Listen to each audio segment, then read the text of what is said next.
بسم اللہ الرحمن الرحیم الحمدللہ رب العالمین الصلاۃ والسلام علی خاتم النبیین اللہم صلی علی محمد وعلی آل محمد۔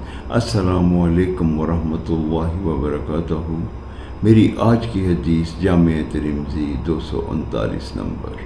نبی کریم صلی اللہ علیہ وآلہ وسلم کا انداز مزاح۔ حضرت انس رضی اللہ تعالیٰ عنہ کہتے ہیں کہ نبی کریم صلی اللہ علیہ وآلہ وسلم کی بارگاہ میں ایک شخص حاضر ہوا اور آ کے درخواست کرنے لگا کہ یا رسول اللہ، مجھے ایک سواری کا جانور دیا جائے۔ نبی کریم صلی اللہ علیہ وآلہ وسلم نے ارشاد فرمایا، تمہیں ایک اونٹنی کا بچہ دیا جائے گا۔ نبی کریم صلی اللہ علیہ وآلہ وسلم کی یہ بات سن کے اس شخص نے کہا، یا رسول اللہ، مجھے جانور سواری کے لیے چاہیے، میں اونٹنی کے بچے کا کیا کروں گا؟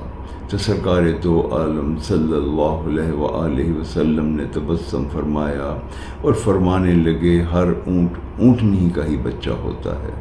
السلام علیکم ورحمۃ اللہ وبرکاتہ۔